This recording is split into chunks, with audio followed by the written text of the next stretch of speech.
Hi అండి, welcome back to Jhansi అభిరుచులు. నేను మీ ఝాన్సీ. ఈరోజు వీడియోలో క్యాబేజ్తో ఫ్రై ఎలా తయారు చేసుకోవాలో చూపిస్తాను. దీనిని గోస్ పువ్వు అని కూడా అంటారు కదా. దీనితో ఏ విధంగా ఫ్రై చేసుకోవాలో ఈ వీడియోలో చూపిస్తాను.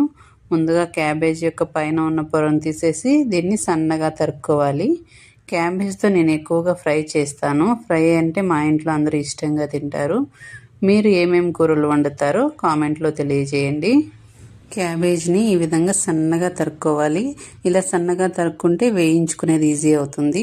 ఇలా కట్ చేసుకున్న ఈ క్యాబేజ్ని వాటర్లోకి వేసుకోవాలి. ఒక గిన్నెలోనికి వాటర్ తీసుకొని క్యాబేజ్ అంతా ఇలా సన్నగా తరుక్కున్న తర్వాత స్టవ్ మీద ఒక పెనం పెట్టుకోవాలి. అందులోకి ఒక 2-3 టేబుల్స్ ఆయిల్ వేసుకొని అందులో ఆవాలు, అలాగే సన్నగా కట్ చేసుకున్న పచ్చిమిరపకాయలు ఒక 3, కొద్దిగా కరివేపాకు వేసుకోవాలి. అలాగే ఒక ఆనియన్ సన్నగా కట్ చేసి వేసుకోవాలి.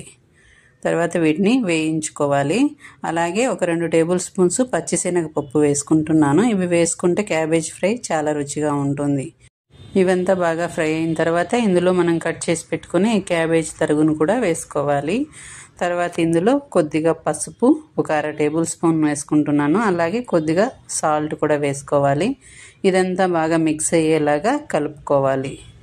తర్వాత దీన్ని మూత మూసి ఉంచి ఒక 10 నిమిషాలు ఉడకనివ్వాలి. ఈ లోపుగా ఇందులోనికి పొడిని రెడీ చేసుకుందాం. ఎండు కొబ్బరి ముక్కలు మిక్సీ జార్లోకి వేసుకొని అందులో కారం, అలాగే కొంచెం ఉప్పు, ఒక వెల్లుల్లిపాయి లైట్గా పొట్టు తీసి వేసుకోవాలి. దీన్నంతటిని మెత్తగా గ్రైండ్ చేసుకోవాలి. ఈ విధంగా గ్రైండ్ చేసుకుని పక్కన పెట్టుకోవాలి. తర్వాత మూత తీసి దీన్నంతా మిక్స్ అయ్యేలాగా ఒకసారి కలుపుకోవాలి. క్యాబేజ్ మనం వాటర్లో వేసుకుంటాం కాబట్టి క్యాబేజ్లో వాటర్ రిలీజ్ అవుతుంది. ఇదంతా ఇంకిపోయే వరకు ఉడకనించి తర్వాత లో ఫ్లేమ్లో పెట్టుకుని బాగా వేయించుకోవాలి. ఇది బాగా ఫ్రై అయితేనే క్యాబేజ్ ఫ్రై టేస్ట్ చాలా బాగుంటుంది.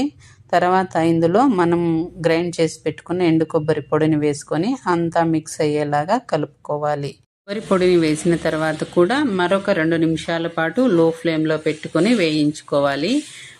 మనం ఎండు కొబ్బరి అలాగే వేసుకున్నాం కాబట్టి కాస్త పచ్చివాసన పోయి క్యాబేజ్ ఫ్రై మంచి రుచి వస్తుంది. చూసారుగా, చాలా పొడి పొడిగా ఎంతో టేస్టీగా ఉంటుంది ఇలా తయారు చేసుకుంటే. దీనికి టైం కాస్త ఎక్కువ పడుతుంది, కానీ ఇలా తయారు చేసుకుంటే చాలా టేస్టీగా ఉంటుంది. ఇది అన్నం, చపాతీలోకి చాలా బాగుంటుంది. మీరు కూడా ఈ విధంగా ట్రై చేసి చూడండి.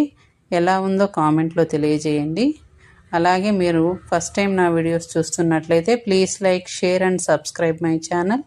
Thank you.